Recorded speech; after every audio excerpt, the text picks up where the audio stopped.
Bonjour, bonjour. Bon là j'ai eu quelques jours assez intéressants au niveau de, on va dire, la recherche fondamentale. J'ai eu un projet un peu spécial qui m'a amené à sortir des sentiers battus et à me poser des questions que je m'étais pas encore posées par rapport au traitement du bronze. Là j'ai une personne qui a fait une commande spéciale qui voulait un bronze qui soit patiné, très vieilli, pour lui donner une apparence finalement antique. Alors c'est vrai que jusqu'à présent, moi les objets que j'ai pu faire c'était plutôt la thématique inverse, comment leur donner de l'éclat, les polir, les rendre nets, brillants, lisses, voilà. Donc travail inverse pour une fois et ça m'a amené à m'enseigner, bon, sur des techniques, que jusqu'à présent je n'avais même pas du tout envisagées. Je sais qu'il y a enfin je savais qu'il y avait des substances qui servaient à brunir, à ternir, à colorer les métaux, notamment donc le bronze, mais j'en savais guère plus, hein, juste quelques généralités très, très lointaines, très, très distantes. Bon alors, 1re remarque, le bronze, sa teinte va dépendre de la composition de l'alliage, mais pas que. Là, vous avez ici une petite lame fine dans laquelle la proportion de cuivre était, alors de mémoire, je crois 90 et d'étain 10. Là, on est sur du 85-15. Et là, on est sur un bout d'un alliage qui est un peu différent, dans lequel j'avais mis un peu de zinc, ce qui explique qu'il soit un peu plus clair, mais pas d'aluminium ici. Je sais qu'il y a pas mal de gens qui travaillent avec des cuprons aluminium, moi j'aime pas trop l'aluminium de manière générale, donc je travaille plutôt avec du zinc, si je veux ajouter quelque chose à mon étain et à mon cuivre. Alors pour référence, du cuivre, là vous en avez un morceau, c'est un métal qui est orangé, brillant. Ici vous voyez une petite différence de couleur entre ces deux morceaux, parce que cette partie-là a été chauffée. On peut foncer le bronze en le chauffant.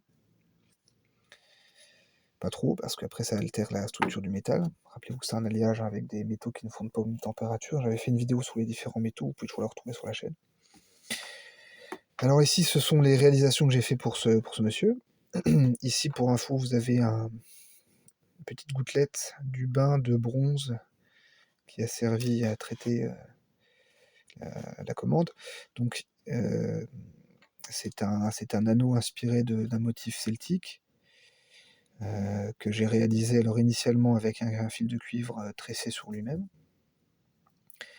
Et ne voulant pas faire simplement un plaquage par frottement, avec peut-être, j'aurais pu faire ça avec du laiton ou je ne sais quoi, j'ai préféré habiller la pièce en la baignant dans du bronze fondu, du bronze en fusion directement dans le creuset.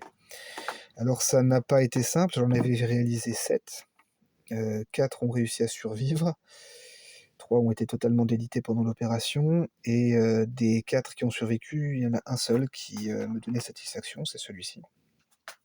Alors quand il est sorti, il avait cette couleur-là. Il avait cette couleur-là quand il est sorti, donc un beau jaune doré, on va dire presque de l'or au soleil. Maintenant il ressemble à ça, je vais vous expliquer pourquoi il ressemble à ça maintenant. Vous allez me dire, c'est plus du tout doré ton histoire. C'est normal, c'est fait pour. Alors la difficulté là, en tout cas au niveau technique, pendant que je réalisais cette espèce d'habillage en bronze, c'est qu'à la différence d'un plaquage avec un courant électrique, vous savez, par exemple, quand on fait un bijou plaqué argent, on met votre bijou dans une solution d'argent, il y a un courant électrique qui passe, et puis l'argent s'agglomère dessus naturellement. Voilà. Alors ici, on a une difficulté, c'est qu'il faut tremper, mais littéralement, alors moins de 2 secondes, ça n'adhère pas, ça s'oxyde et ça foire. Mais plus de 3-4 secondes, le cuivre commence à fondre dans le bain et l'anneau est mort. Pourquoi? Eh bien parce que la température fait que la partie superficielle du fil de cuivre entre en fusion, et donc le bronze dans lequel il est baigné se soude, et quand on ressort, il restera accroché. À moins de lui infliger un choc violent ou une abrasion brutale avec une lime par exemple, cette couche de bronze ne partira plus. Elle est maintenant partie intégrante du fil de cuivre, sur cet objet-là. Ok.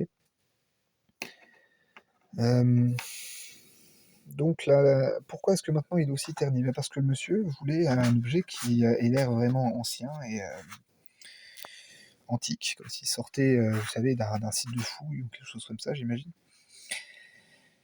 Mais jusqu'à présent, je ne savais pas vraiment faire ça. Donc je me suis creusé la tête et j'ai vu qu'il existait une substance que les antiquaires et compagnie utilisent.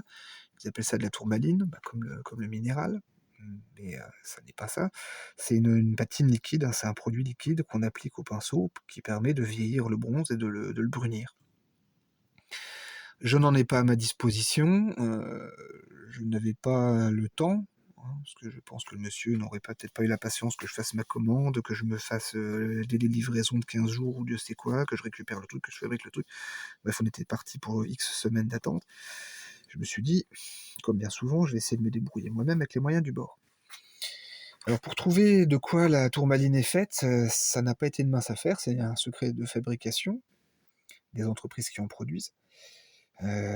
J'ai aussi un peu cherché sur internet des vidéos, des choses comme ça, de gens qui auraient pu expliquer en quoi c'est fait, je n'en ai pas trouvé.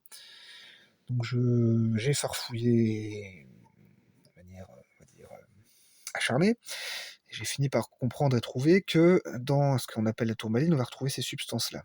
Du phosphate de cuivre, du sulfate de cuivre, des oxydes de fer et des acides légers.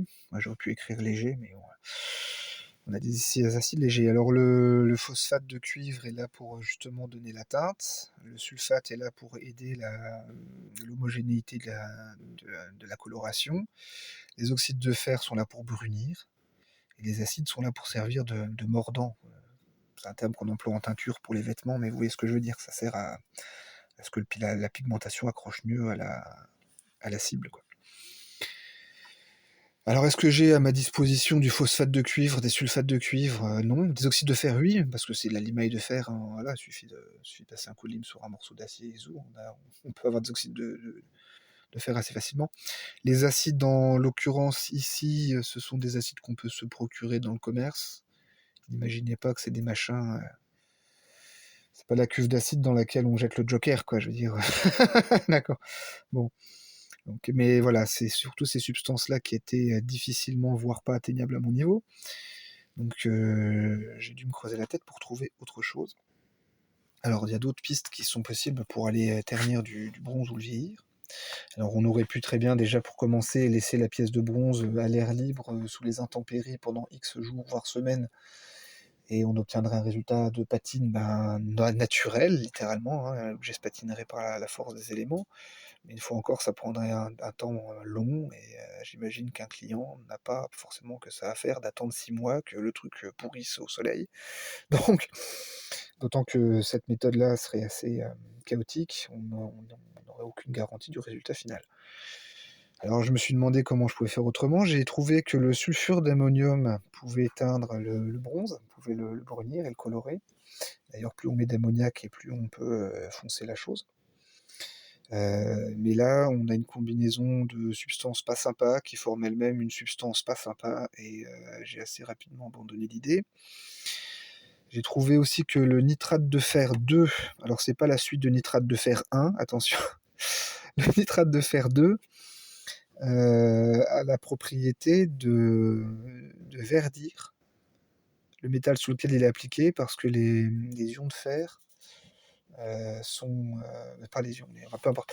Les oxydes de fer, pardon, les oxydes de fer ont un effet verdissant, et donc sur un bronze qui tirera plutôt vers le rouge, orange, ça va faire du marron. Faire du nitrate de fer, c'était pas impossible, d'autant que j'ai du salpêtre sous la main et toujours de la limaille de fer, mais pour faire la solution, j'aurais pu le faire, mais ensuite j'aurais obtenu des cristaux pas forcément super stables, pas forcément super propres, dont j'ai aucune idée des conditions de stockage, et je trouvais ça un peu craignos. Donc voilà, le nitrate de fer, ça peut être une piste si vous avez peut-être des meilleures connaissances en gestion de ce genre de produit. Moi, c'est pas forcément mon cas. Donc voilà, voilà, si vous avez du salpêtre sous la main, ça peut être peut-être une option. Et une autre possibilité, c'est d'utiliser de l'acide acétique et du sel de cuisine de base. Vous diluez du sel dans de l'acide acétique, ça vous pouvez en trouver dans le vinaigre blanc par exemple. Et vous pouvez obtenir une solution qui doit fonctionner normalement pour pouvoir, alors de manière un peu plus superficielle que les autres solutions précédentes, mais de manière un peu plus dans des oxydes verts. que dans des oxydes marrons. Ça dépendra de l'effet patiné que vous cherchez. Mais voilà, ça peut être une solution, et puis là, une solution peut-être un peu plus naturelle que les machins d'ammoniac à base d'ammoniac, de sulfure, voilà, des choses pas forcément très cool. Donc l'acide acétique et le sel, ça peut peut-être être une solution. Alors personnellement, j'ai opté pour maintenant ce qui est un secret de fabrication. Hein, j'ai mon petit liquide qui m'a... Bon là j'en ai nettement moins que précédemment avant de commencer le travail, mais voilà. Alors comment j'ai procédé? Eh bien j'ai pris mon... Alors déjà à la base j'avais pris un bout de témoin, mais peu importe. J'ai pris mes pièces et je les ai baignées, sorties, laissées sécher, baignées, sorties, laissées sécher, avec à plusieurs reprises des moments de chauffe. Alors, de la même manière, là, on est sur du secret de fabrication, donc je vous dirai pas comment j'ai chauffé, de quelle manière et avec quoi et à quelle température.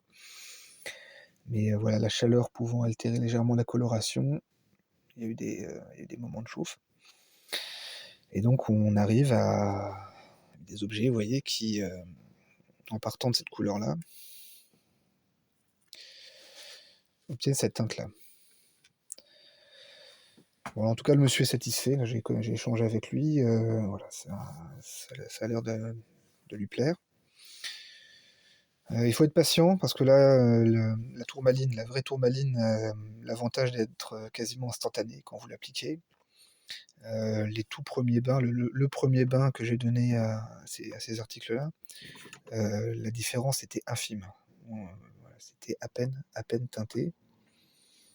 Là, j'ai compris qu'il fallait faire une répétition pour que la partie superficielle s'oxyde, se tache, se colore. Euh, Avec en plus au fur et à mesure des polissages successifs, doux, des polissages très doux, pour enlever l'excès de... Bon, vous en doutez, c'est pas un secret, hein, dedans, vous voyez la couleur. Il y a quelques pluriels oxydes à l'intérieur, je ne vous dirai pas exactement quoi, mais voilà, je me suis fait une popote. Et ça fait un léger résidu en séchant, donc un léger résidu qu'il faut enlever, et ainsi de suite, avant le bain suivant, et on continue. Voilà. Mais bon, le résultat est payant, on obtient vraiment quelque chose qui a l'air patiné et ancien. Donc c'était des recherches intéressantes, ça m'a permis un peu de faire des découvertes, la chimie en s'amusant, c'est plutôt cool en fait quand on y réfléchit. Bon, si vous avez des questions, n'hésitez pas, je vous dis bonne journée, à bientôt.